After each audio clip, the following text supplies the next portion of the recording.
RTV app వార్తల్ని క్షణాల్లో చదివే అవకాశం ఉంటుంది. ఒక న్యూస్ పేపర్, ఒక టెలివిజన్ ఛానల్ మీ చేతుల్లో ఎప్పుడూ ఉంటాయి. ఖమ్మం జిల్లా కల్లూరు మండలం లోకారం గ్రామానికి చెందిన మత్స్యకారులు ఈరోజు కలెక్టర్ ఆఫీస్ చేరుకున్నారు. పూర్తిగా వారికి తెలియకుండా వేరే కులస్తులు వాళ్ళ దాంట్లో జీవో తెచ్చుకొని సభ్యత్వాన్ని నమోదు చేసుకున్నట్టు కూడా వారు ఆవేదన వ్యక్తం చేస్తున్న పరిస్థితి కనబడుతుంది. సో పూర్తిగా చట్టవిరుద్ధంగా వారు జీవో తెచ్చుకొని సభ్యత్వం పొందారంటూ కూడా మత్స్యకారులు ఆవేదన చెందిన పరిస్థితి కనబడుతుంది. సో మన దగ్గర ప్రస్తుతం కొంతమంది ఆ మత్స్యకారులు మనకు అందుబాటులో ఉన్నారు. ఒకసారిగా వారితో మాట్లాడి అసలు ఏం జరిగింది, వాళ్ళకి ఏం న్యాయం కావాలని ఈరోజు కలెక్టర్కి వచ్చారో వారి మాటలు తెలుసుకుందాం. సో అన్న చెప్పండి, అసలు ఏం జరిగింది?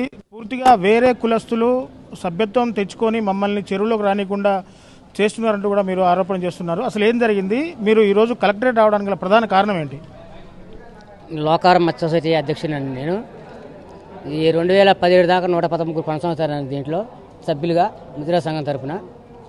అయితే ఆ మాజీ సర్పంచ్ గారు ఏం చేశారంటే 2018లో ముదిరా సంఘం లేరని ఏరే కులాలను తీసుకొని వాళ్ళ దగ్గర 20-25 రూపాయల డబ్బులు తీసుకొని ఒక్కొక్కరి దగ్గర ఆ రోజున ఎఫ్డిఓ గారు శివప్రసాద్ గారు ఆయన కొమ్మక్కి ఏరే కేసు జతపరిచి వాళ్ళని దాంట్లో చేర్చుకొని మామూలు డబ్బులు తీసుకొని వాళ్ళ దగ్గర ఈ వీళ్ళ రికార్డ్స్ సిస్టమ్ ప్రకారం రికార్డులు వీళ్ళని ఎక్కిలే. గవర్నమెంట్ రికార్డ్ సిస్టమ్ ప్రకారం వీళ్ళని దాంట్లో జాయిన్ చేయలే. తర్వాత మేము 2021 నవంబర్ 5వ తారీఖు మేము కొత్త కమిటీ ఏర్పడింది. తర్వాత కొత్త కమిటీ ఏర్పడిన తర్వాత మేము లీజులు కడతానికి వెళ్ళాం ఏడీ ఆఫీస్కి, ఫిషింగ్ ఆఫీస్కి. పోయినప్పుడు అక్కడ బుచ్చిబాబు గారు ఎఫ్డిఓ గారు ఈ బాబు 45 మంది లేరని చెప్పి మాకు వాంగ్మూలం ఇచ్చిండు. వాంగ్మూలం ఇచ్చిన తర్వాత మేము ఆలోచించినాం. అది చూస్తే దాని పైనలో అంతకుముందు ఉన్న సభ్యులకి ఏడీ ఎఫ్డిఓ సంతకం ఉంది. ఎఫ్డిఓ ఏడీ సంతకం ఉంది. అడిగిన సార్ అంటే ఆయన ఏం చేసి బొక్కి గిరాడేసిండు. ఈ 45 మంది అసలు ఆడలేరు, వీళ్ళకి ఆర్డర్ లేదని చెప్పేసి ఆ ఎఫ్డిఓ బుచ్చిబాబు గారు ఆయన బొక్కు తీసేసిండు కిందకి. పోలీస్ స్టేషన్లో దొంగల ఫోటోలు ఉన్నట్టు వీళ్ళంతా వీళ్ళు లేరు బాబు, వీళ్ళు వాళ్ళని మోటోలు మీరు చదువుకున్న వాళ్ళు కాబట్టి దీనికి పరిచయం చేసుకొని కొద్దిగా సెటిల్ చేసుకోండి అని చెప్పి మాజీ ఎఫ్డిఓ గారు చెప్పారు. చెప్పిన తర్వాత మేము మళ్ళీ కొత్త ఏడీ గారు ఇన్ఛార్జిగా ఆంజనేయ స్వామి గారు వచ్చారు. వచ్చిన తర్వాత ఆయన కూడా కలవడం జరిగింది. వాళ్ళతో పాటు ఎక్కిన సభ్యులు అన్నమాట.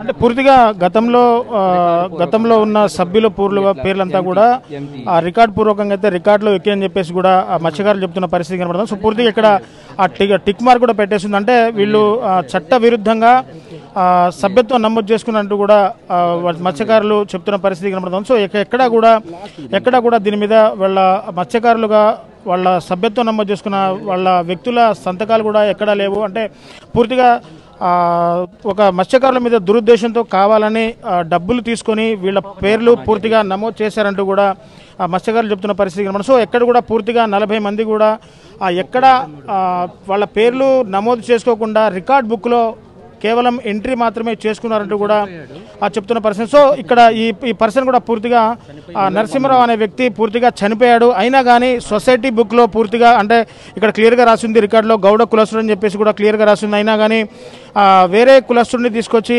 రికార్డ్ బుక్లో ఎక్కించారు. ఇతను చనిపోయినప్పటికీ కూడా ఈయన పేరు రికార్డులో తీయకుండా అలాగే కొనసాగుతుందని చెప్పేసి కూడా ఆ మత్స్యకారులు చెప్తా ఉన్న పరిస్థితి కనబడుతుంది. సో బ్రదర్, పూర్తిగా మీరు అంటే చేపలు పట్టుకోవడానికి వెళ్ళినప్పుడు అంటే వాళ్లకు మీకు ఏమన్నా వివాదం నడిచిందా, లేకుంటే మిమ్మల్ని చెరువులోకి దిగనకుండా వాళ్ళు చూస్తున్నారా, లేకుంటే వాళ్ళని చెరువులోకి దిగనీయకుండా మీరు చూస్తున్నారా? అసలు ఏం జరిగింది క్లియర్గా చెప్పండి.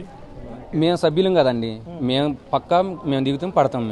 వాళ్ళు సభ్యులు కాదు కాబట్టి వాళ్ళు రానియటానికి మేము ఎట్టి పరిస్థితులు కూడా ఒప్పుకోం. వాళ్ళు రాలేదు కూడా, మా దగ్గర రాలేదు. ఎంతసేపటికి ఒక యూట్యూబర్ని పట్టుకొని అతని ద్వారానే ఏడీ ఆఫీసు తిరగటం, పోలీస్ స్టేషన్ తిరగటం, కలెక్టర్ గారి దగ్గర తిరగటం ఇలా చేస్తున్నారు. అంతే తప్పితే వాళ్ళు మా దగ్గరకు వచ్చి దాని గురించి ఏది మేము చేపలు పడతామని చెరువులో దిగటాలు ఇట్లాంటివి అయితే ఏం చేయలేదు. ఇంకంతే. అంటే అసలు యాక్చువల్గా ఒక మత్స్యకారులు సభ్యత్వం నమోదు చేసుకోవాలంటే అర్హతలు ఏ విధంగా ఉంటాయి? అంటే మత్స్య సంఘంలో ఏ విధంగా ఉంటాయి అర్హతలు? 2011లో ఇచ్చిన జీవో ప్రకారం ముదిరాజు బెస్తకే ఉంది మన ఖమ్మం జిల్లా, మన తెలంగాణలో మన ఖమ్మం జిల్లా తెలంగాణలో 33 కులాలు ఉన్నాయి. మన ఖమ్మంలో మాత్రం 2 కులాలే, బెస్త ముదిరాజు. వాళ్ళు తప్పితే ఎవరికి అవకాశం లేదు జాయిన్ కావడానికి. కానీ ఇక్కడ 33 మంది వాళ్ళ others GO number 74 GO number 98 GO number ప్రకారం అసలు కొంతమందికి ఉన్నాయి. 74 నెంబర్ జీవో నెంబర్ వచ్చిన తర్వాతకి అందరిని తీసేసి ముదిరాజు బెస్తకే అవకాశం ఇచ్చారనమాట మన ఖమ్మంలో. అయితే ఇంకో వీళ్ళు కొత్తగా వీళ్ళని ఎక్కించుకోవడానికి అయితే ఎట్టి పరిస్థితుల్లో అవకాశం లేదండి. కానీ అధికారులను మా మాజీ సర్పంచ్ డబ్బులు లొంగారో మరి ఏం చేశారో మాకు తెలియదు. కానీ అలా మొత్తం ఎక్కిచ్చారు వాళ్ళని. సో అన్న చెప్పండి, ప్రధానంగా ఈరోజు మీరు కలెక్టరేట్కి వచ్చారు, మీరంతా ఏడీని కూడా కలిశారని చెప్తున్నారు. ప్రధానంగా మీరు చేస్తున్న డిమాండ్ ఏంటి, మీకు ఏం కావాలని మీరు కోరుకుంటున్నారు? వాస్తవానికి వాళ్ళు లేరండి అక్కడ. మా రికార్డ్ ప్రకారం వాళ్ళు గవర్నమెంట్ లిస్టులో లేరు, దాంట్లో లేరు వాళ్ళు. మా ముద్రాజులకి ఇది సభ్యత్వం అనేది మాకు మాకు ఈ సభ్యత్వాలు కావాలా. ఏరే కులం మా దాంట్లో చేసుకోవడానికి మేము అవకాశం ఇవ్వం. అది వాళ్ళ గౌడ సంఘాలు ఉన్నారు, యాదవులు ఉన్నారు, గొర్రెలు వస్తున్నాయి వాళ్ళకి, మళ్ళీ వాళ్ళకి సబ్సిడీ ఉంది. మళ్ళీ రజు సంఘానికి బీసీ బంధు ఉంది, వాళ్ళకి స్కీమ్ ఉంది, అన్నీ ఉన్నాయండి. దయచేసి మీరు ఆ ఏరియా కష్టాలు మా దాంట్లో రాకుండా చూడాలని దయచేసి మిమ్మల్ని కోరుతున్నాం.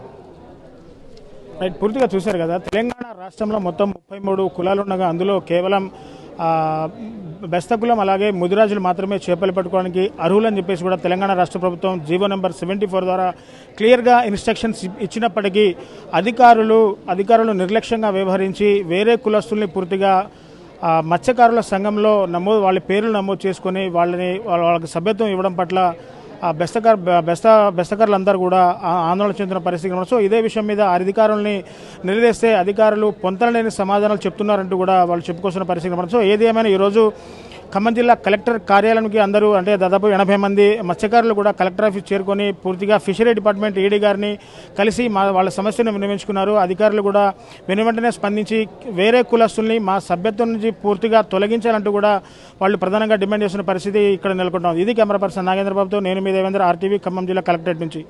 మరిన్ని వీడియోస్ కోసం ఛానల్ ని సబ్స్క్రైబ్ చేయండి, లేటెస్ట్ అప్డేట్స్ కోసం వాట్సాప్ ఛానల్ ని ఫాలో చేయండి అండ్ లింక్ డిస్క్రిప్షన్ లో ఉంది.